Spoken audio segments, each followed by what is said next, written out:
mwongeye kwirirwa abakunzi beza, turizera ko mumeze neza ariko kandi tutirengagiza abafite ibibazo mu buryo butandukanye. Muri iyi si niko bimera, aka kanya biba bimeze neza, mu kandi kanya bikaba birahindutse. Ubuzima ni hasi hejuru cyangwa se gatebe gatoya. Bityo rero abameze neza mushimira Imana kandi murebe hirya no hino, hari benshi babakeneye mubafashe rwose, niko ubuzima bukwiye kumera. Muraramutswa n'inshuti yanyu Fidele, hakaba ari nawe ugiye kubagezaho gahunda za televiziyo yanyu Uburezi Official. Kuwa kabiri tariki ya 16 Nzeri i Kigali mu nyubako ya African New Life Ministries habereye inama yatumijwe n'umuryango udaharanira inyungu hariwo IRID Rwanda. Iyi nama yitabiriwe n'abantu bagera kuri 500 baturutse hirya no hino mu bigo by'amashuri bigera ku 198 bagizwe n'abafatanyabikorwa bawo, barimo abo bita ba sponsors, akaba ari abarimu bakurikirana by'umwihariko uko abana bakurikirana neza imfashanyigisho zayo. Mu batumiwe kandi harimo abayobozi b'amashuri bungirije bashinzwe amasomo, school director of studies. Gahunda nyamukuru y'inama ikaba ari ukurebera hamwe ishusho y'uko umwaka w'amashuri wa 2024-2025 wagenze ndetse na gahunda z'umwaka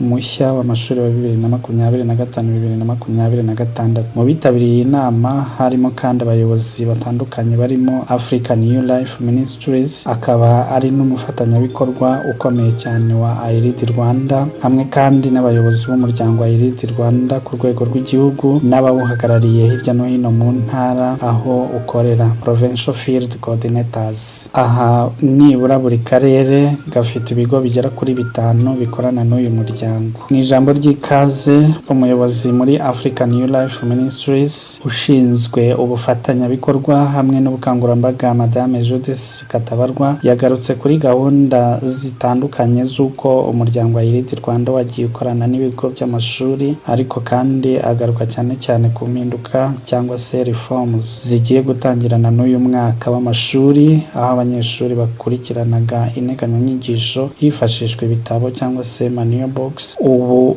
noneho hakaba hazajya hifashishwa ikoranabuhanga digital system. Yashimiye cyane ibigo bakorana kandi abasaba gukomeza ubufatanye, harimo no gusobanukirwa neza n'iyi gahunda nshya y'imyigire yashyizwe ahagaragara. Abamenyesha kandi ubufatanye busesuye kugira ngo iyi system ibashe kumvikana no gukundwa n'abanyeshuri bazayikoresha. Ubu butumwa Madame Judith akaba yabutanze atumira umuyobozi mukuru wa African New Life Ministries mu Rwanda, Bwana Isaac Katagwa, aho mu mpanuro yatanze Bwana Katagwa yibanze cyane cyane ku kamaro k'abarimu bakurikirana by'umwihariko uko abana biga ku bigo by'amashuri, ndetse n'abayobozi bungirije bashinzwe amasomo uko bagenda babikurikirana, hamwe n'andi masomo asanzwe abana basanzwe biga ku bigo byabo. Yabibukije ko ari inkingi za mwamba mwishyirwa mu bikorwa ry'iyi gahunda. Yashimiye kandi ishuri rya Rwanda Coding Academy hamwe n'abanyeshuri baryo mu muhate bagize mu guhanga no gushyira ahagaragara system nshya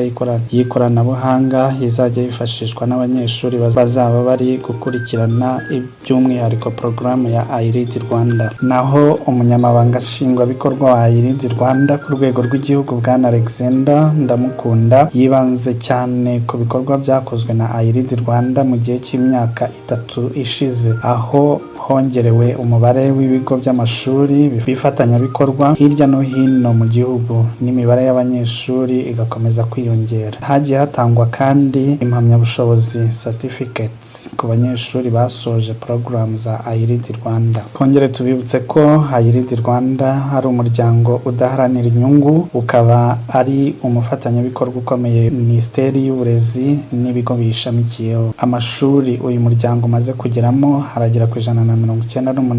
Abanyeshuri bayo bakaba bakurikirana porogaramu y'umwihariko igaruka cyane cyane ku ndangagaciro zijyanye n'ubuzima bw'imibereho muri rusange, aho batozwa kwiyobora no kuyobora abandi, gutega amatwi abandi kugira ngo kugira impuhwe no kubabarira, gutekereza no kureba kure gutegura no kwita kuri ejo hazaza. Abanyeshuri kandi batozwa kuzaba abayobozi beza b'ejo hazaza isi ikeneye kugira ngo ibashe kubaho mu buryo bukwiye. Iyi nteganyanyigisho yigwa mu byiciro bitatu, hari byo I choose, I do na I read. Abanyeshuri bayirangije neza bagahabwa ikizamini, abagitsinze bagahabwa impamyabushobozi. Uyu muryango washinzwe n'umunyamerika bwana John Maxwell, akaba ari nawe washinze Maxwell Leadership. Uyu ukaba ari umuryango uteza imbere ubuyobozi bwiza, washyizweho kugira ngo wagure amahame ye yo gufasha abantu kuyobora impinduka zibafitiye umumaro. Uyu muhanga mu bwanditsi bw'ibitabo yanditse ibitabo byinshi